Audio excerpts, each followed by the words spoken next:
Hare Krishna, Radhe Radhe. Welcome to my channel. आशा करती हूँ आप अच्छे होंगे, स्वस्थ होंगे और मंगल में होंगे। आप सभी को सावन मास की ढेर सारी शुभकामनाएं। ये सावन का महीना बहुत ही पावन पवित्र फलकारी है। हमारे भोले बाबा का महीना है ये, और हमारे भोले शंकर जी बहुत भोले होते हैं। वो बहुत जल्दी है अपने भक्तों की मनोकामना पूर्ण करते हैं। सावन मास के उपलक्ष्य में आइए सुनते हैं सावन मास महत्म अध्याय 1।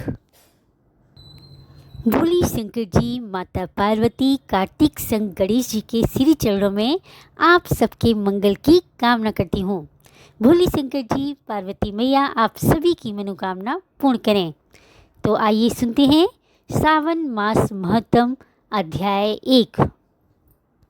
एक बार शौनक आदि ऋषि 88,000 ऋषि सूत जी महाराज जी से बोले, हे सूत जी महाराज, हे महाभाग, हे व्यास शिष्य, हे अक्लमश, आपके मुख कमल से अनेक आख्यानों को सुनते हुए हम लोगों की तृप्ति नहीं होती है। इन पवित्र व्याख्यानों को बार बार सुनने की इच्छा बढ़ती जा रही है। हम लोगों ने आपके श्री मुख से तुला राशि में स्थित सूर्य में कार्तिक मास का महत्व, मकर राशि में माघ मास का महत्व और मेष राशि में स्थित सूर्य में वैशाख मास का महत्व सुना। इसके साथ उन मासों के जो भी धर्म हैं उन्हें आपने भली भांति कह दिया। यदि आपके मत में इनसे भी अधिक महिमा में कोई भी मास हो तथा भगवत प्रिय कोई भी धर्म हो तो आप उसे अवश्य कहिए, जिसे सुनकर कुछ अन्य सुनने की हमारी इच्छा ना हो। शास्त्रों में वर्णन है कि वक्ता को श्रद्धालु श्रोता की समक्ष कुछ भी छिपाना नहीं चाहिए। हे मुनियों, हे ऋषियों, आपके कथन से मैं अति प्रसन्न हूँ। मुझे भगवत प्रिय धर्म आपको सुनाने में आनंद प्राप्त होता है। आप सभी मुनिगण ध्यान पूर्वक सुने। आप लोगों के समक्ष बताने में मेरे लिए कुछ भी गोपनीय नहीं है। आप लोगों की भगवान में भक्ति है। आप लोगों ने कलयुग वासियों के हित की बात पूछी है। आप सभी सर्वगुण संपन्न हैं, अर्थात अच्छे श्रोता के जो 12 गुण बताए गए हैं वो सभी आप में हैं। अभिमान रहित ईश्वर भक्ति वाली समझ से दुष्ट विचारों को छोड़कर प्रभु में भक्ति के साथ भागवत वार्ता सुनने की इच्छा रखते हुए, विनम्र होकर ब्राह्मण की सेवा में विश्वास रखते हुए, धैर्य सहित और स्वभाव में नम्रता रखते हुए, मन वचन कर्म से पवित्र होकर, पूर्णतः आरोप प्रत्यारोप रहित होकर तथा तपस्वी वृत्ति में रहना आदि ये 12 गुण गीता में बतलाए गए हैं। आप सब भी ये 12 गुण विद्वान हैं। अब मन व आत्मा में प्रसन्नता अनुभव करता हुआ मैं आप सबको तत्व ज्ञान की बातों का वर्णन करता हूँ। एक समय धर्म को जानने की इच्छा से बुद्धिमान प्रतिभाशाली सनक कुमार ने परम भक्ति से युक्त होकर विनम्रता पूर्वक परमेश्वर भगवान शिव को दोनों हाथों से नमस्कार कर भक्ति पूर्वक बोला, हे देवों के देव महादेव, योगियों के द्वारा आराधनीय चरण कमल वाले, हे आदिदेव, हे महाभाग, हमने आपसे अनेक व्रतों तथा बहुत प्रकार के धर्मों को सुना। इस समय हमारे हृदय में एक ऐसे मास का महत्व सुनने की अभिलाषा है जो 12 मासों में सर्वोत्तम हो, आपको अत्यंत प्रसन्न करने वाला तथा जो सब कर्मों की सिद्धि देने वाला हो। हे देव, जिस मास में कर्मों के करने से ही अनंत फल की प्राप्ति होती हो, हे महादेव, उस मास को बताने की कृपा कीजिए। साथ ही संसार के कलयुग यज्ञ के लिए उस मास के सभी धर्मों का भी वर्णन कीजिए। सनत कुमारों की बात सुनकर शिव ब्रह्मपुत्र सनत कुमार से बोले, हे सनत कुमार, आपकी श्रद्धा और अत्यंत सेवा भाव से प्रसन्न हो मैं आपको रहस्य में बात बतलाता हूँ। संपूर्ण वर्ष के 12 मासों में मुझे सावन मास सबसे अधिक प्रिय है। इस मास का महत्व सुनने योग्य है तथा इसे सुनने मात्र से ही मनोकामना पूर्ण हो जाती है। इसलिए यह मास सावन मास कहलाता है। इस मास में सावन नक्षत्र युक्त पूर्णिमा होती है। इस कारण से ही इसे सावन कहा जाता है। इसके महत्व के सावन मात्र से यह सिद्धि प्रदान करने वाला है, इसलिए भी यह सावन संज्ञा वाला है। निर्मलता गुण के कारण यह आकाश के सदृश है, इसीलिए नभा कहा जाता है। इस समय के गुण एवं धार्मिक बातों का वर्णन करना तीनों लोकों में किसी भी सांसारिक प्राणी अथवा देवी देवताओं की शक्ति से भी परे है।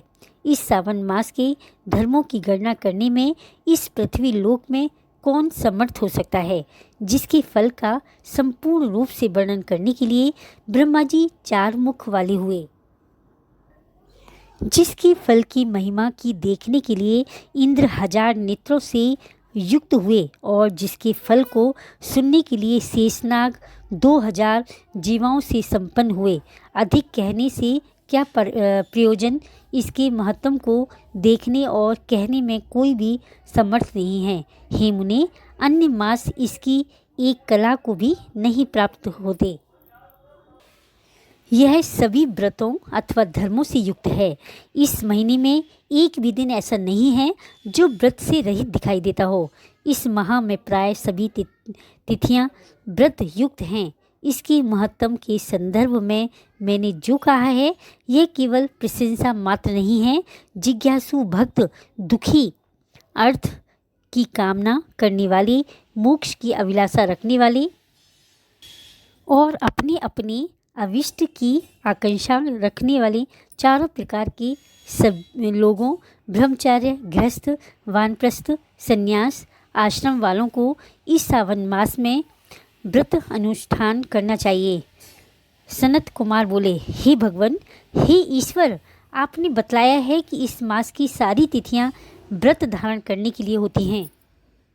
अतः हे महाभाग, किस दिन अथवा किस वार को कौन सा व्रत किया जाता है और उस व्रत को करने का अधिकारी कौन होता है, उसका क्या फल होता है, यह व्रत किसने और कब किया, उसकी विधि क्या है, किस देवता की पूजा होती है, पूजन सामग्री में कौन कौन सी वस्तुएं सम्मिलित की जानी चाहिए, उसमें मुख्य पूजन किसका होता है, रात्रि जागर किस प्रकार किया जाता है, व्रत दिन अथवा रात्रि किस समय किया जाता है, किस व्रत का कौन सा समय होना चाहिए। हे प्रभु, ये सब आप मुझे बताएं। यह मास आपको प्रिय क्यों है, किस कारण यह पवित्र है, किस मास में भगवान का कौन सा अवतार हुआ, यह सभी मासों में श्रेष्ठ कैसे हुआ, किस मास में कौन कौन धर्म अनुष्ठान के योग्य है। हे प्रभु, यह सब बताएं। आपके समक्ष मुझ अज्ञानी का प्रश्न करने में कितना ज्ञान हो सकता है। अतः आप संपूर्ण रूप से बताएं कि कृपालु, मेरे पूजने के अतिरिक्त भी जो भी शेष रह गया हो, उसे भी लोगों के उद्धार के लिए कृपया करके बताएं। रविवार, सोमवार, भोमवार, बुधवार, बृहस्पतिवार, शुक्रवार और शनिवार के दिन जो करना चाहिए, हे विभो, वह सब मुझे बताइए। आप सबके आदि में उत्पन्न हुए हैं, अतः आपको आदि देव कहा गया है।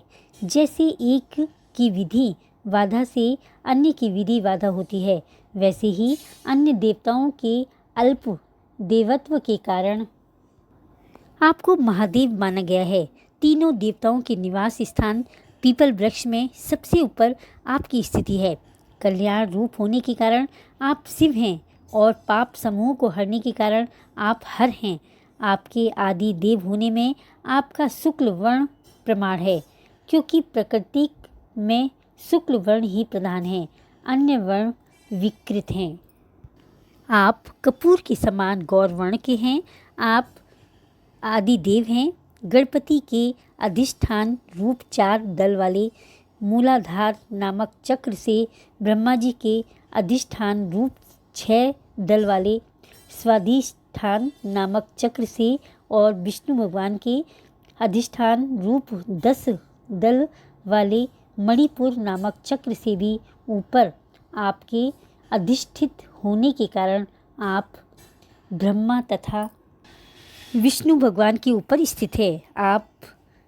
यह आपकी प्रधानता को व्यक्त करता है कि हे देव, एकमात्र आपकी ही पूजा से पंचायतन पूजा की जाती है, जो कि दूसरे देवता की पूजा से किसी भी तरह संभव नहीं है। आप स्वयं शिव हैं। आपकी बाईं जांघ पर शक्ति स्वरूपा दुर्गा, दाहिनी जांघ पर गणपति, आपके नेत्र में सूर्य तथा हृदय में भगवान श्री हरि विराजमान हैं। अन्य के ब्रह्म रूप होने तथा रास के विष्णु रूप होने और आपके उसका भोक्ता होने के कारण ही ईशान आपके श्रेष्ठत्व में किसी संदेह हो सकता है। सबको विरक्त की शिक्षा देने हेतु आप शमशान में तथा पर्वत पर निवास करते हैं। पुरुष सूक्त में उत्मृतत्व स्वसानु उतामृतत्व श्यसानु इस मंत्र के द्वारा प्रतिपादन के योग्य है, ऐसा महर्षियों ने कहा है। संसार का विनाश करने वाला हलाहल विष आपने कंठ में आपने ही ग्रहण किया था और नीलकंठ कहलाए। महाप्रलय की काल अग्नि को अपने मस्तक पर धारण करने में आप ही समर्थ हैं। संसार रूप अंधकूप में पतन के हेतु कामदेव को आपने ही भस्म किया था। आप ऐसे महान महत्वशाली हैं कि आपके यश का वर्णन करना आसान बात नहीं है, बल्कि मैं यदि करोड़ों बार जन्म लेकर भी आपकी स्थिति का वर्णन करना चाहूँ तो भी मैं समर्थ नहीं हो सकता। इसीलिए हे दया में आप मेरे ऊपर कृपा करके मेरे प्रश्नों को बताएं, मेरे प्रश्नों का उत्तर दीजिए। इस प्रकार स्कंद पुराण के अंतर्गत ईश्वर सनत कुमार संवाद में सावन मास महत्म में पहला अध्याय संपूर्णम। सावन मास महत्म का पाठ करने से सुनने से हमारी हर मनोकामना पूर्ण होती है। भागवत पुराण में स्पष्ट कहा है, भगवान शिव और भगवान विष्णु एक ही हैं, उनमें भेद नहीं करना चाहिए। भगवान विष्णु कहते हैं, जो शिव को माने मुझे नहीं और मुझे माने भगवान शिव को नहीं, तो वो एक पापी है। इसलिए मन से, भाव से, दिल से एक जयकारा लगा दीजिए। भोली भोली शंकर पार्वती मैया कार्तिक संग गणेश जी की जय। श्री शिवाय नमस्तुभ्यम। बोली लक्ष्मी नारायण भगवान की जय। वृंदावन बिहारी लाल की जय। ही भोली शंकर पार्वती मैया, अगर महात्म मैंने अधूरा पढ़ा हो तो पूरा करना, पूरा पढ़ा हो तो मान रखना, कहने सुनने वाली सभी की मनोकामना पूर्ण करना। अगर वीडियो अच्छी लगी हो तो लाइक करें, कमेंट करें, मीनूज लाइफ स्टाइल को सब्सक्राइब करें। हरे कृष्णा, राधे राधे।